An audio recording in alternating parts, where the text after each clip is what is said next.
Eu tenho pouca coisa de mitologia, então num vídeo só dá para mostrar a minha biblioteca de mitologia, porque a maioria desses livros, com umas poucas exceções, eu comprei na época que eu era adolescente, dos meus 17 para 18 anos, quando eu lia muita mitologia. E quando eu estou falando mitologia, eu estou me referindo à mitologia grega e romana, que era o meu interesse mesmo. Eu lia muito e aí sempre que eu via algum livro eu comprava. E eu cheguei até a estudar alguns dos livros que eu tenho, como esse aqui que foi o primeiro que eu comprei, Mitologia Grega e Romana, do P. Comely, que é um verdadeiro compêndio mesmo sobre mitologia. Ele tem ilustrações, mas ele tem especialmente os verbetes, falando de várias figuras mitológicas da antiga Grécia e Roma.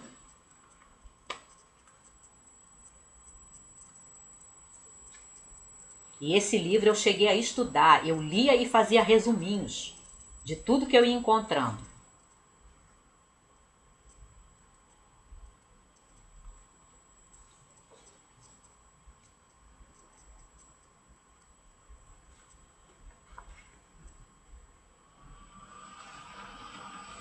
Até é muito difícil, eu me lembro que me faziam perguntas às vezes se eu sabia sobre essa ou aquela figura mitológica. A minha mãe de vez em quando me perguntava, porque ela fazia palavras cruzadas e às vezes aparecia alguma coisa.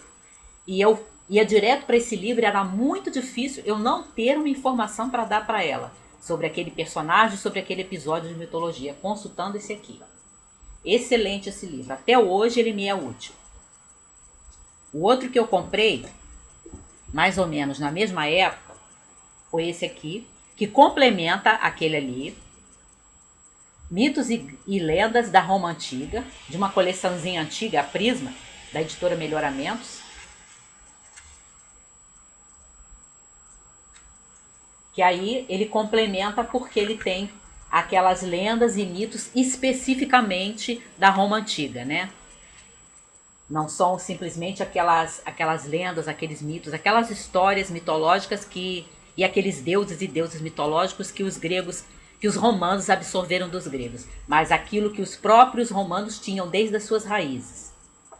Inclusive aqui tem um resumo para quem não leu, como eu ainda não li a Eneida do Virgílio, tem um resumo extenso da Eneida através dos episódios da vida do Enéas, que teria sido sobrevivente da Guerra de Troia, né? Tem umas ilustrações muito bonitas, que parecem desenhos assim simples, mas são bonitos e bem coloridos. Esse livro se destaca assim pelo colorido das ilustrações.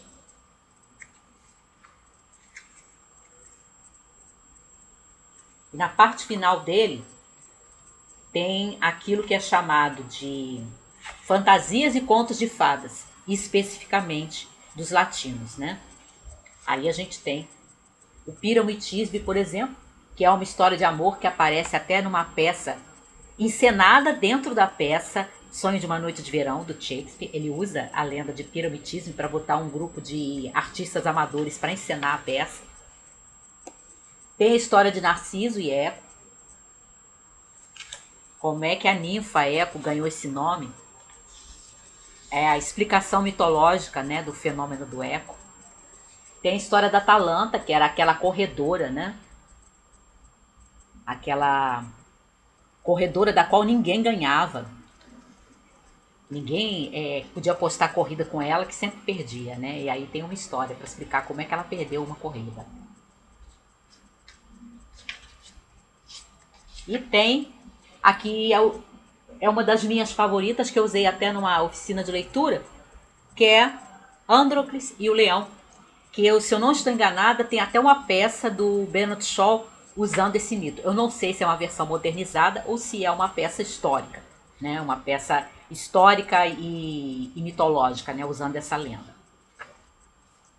E a favorita de todas, para mim, e uma das mais conhecidas, se não a mais conhecida, que é Cupido e Psique, que tem uma versão em português completa, conforme o Apuleio conta, traduzida pelo nosso poeta, o Ferreira Goulart. Eu não estou mostrando aqui porque não é um livro meu, está na biblioteca em que eu trabalho, que eu li. A edição do livro é linda, muito bonita mesmo, cheio de ilustrações assim, bem, não coloridas assim, mas com colorido todo particular. E é muito bonita, é muito bem narrada, né? A tradução assim bacana também. Mas eu não tô com ele para mostrar.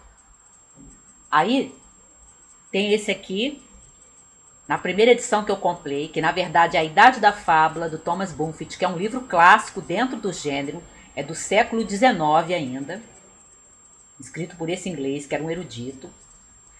E esse aqui, A Idade da Fábula, que foi traduzido como Livro de Ouro da Mitologia, ele tem uma parte no final que tem mitologia hindu, mitologia egípcia, mitologia nórdica, a Vaiala, as Valquírias, a história do Odin, do Thor e dos outros deuses, a recuperação do martelo do Thor,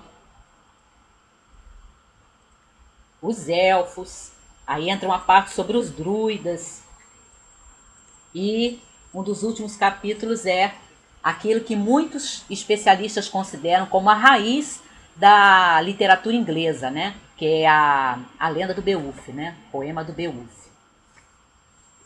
Que há pouco tempo eu estava relendo uma biografia do C.S. Lewis e o Tolkien, O Dom da Amizade, que aí diz que o Tolkien era capaz de ler o Beowulf no original mesmo, naquele que eu não sei nem se já era chamado de língua inglesa, mas se era aquele inglês arcaico mesmo, e que ele era capaz de ler, o Tolkien era capaz de ler aquilo para os seus alunos, numa boa, ler o Beowulf.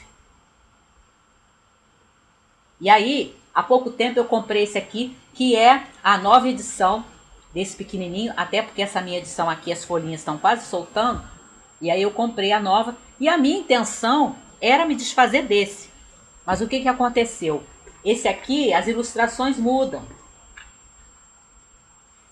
Ele tem reproduções de pinturas, de esculturas,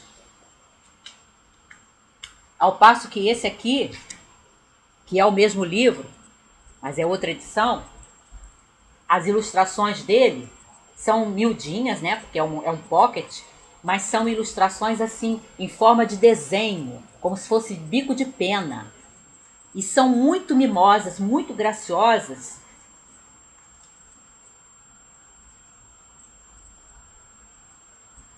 E aí, quando eu fui comparar a parte de ilustrações, né?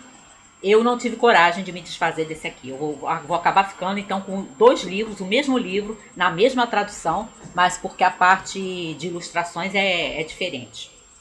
E por último, esse aqui, do Pierre Grimal, que é um especialista em mitologia grega, a mitologia grega, que saiu nessa coleção antiga, Primeiros Voos, que era uma coleção da editora Brasiliense, que era de livros introdutórios, né, a determinados assuntos. E aí tem esse do Grimal sobre mitologia grega.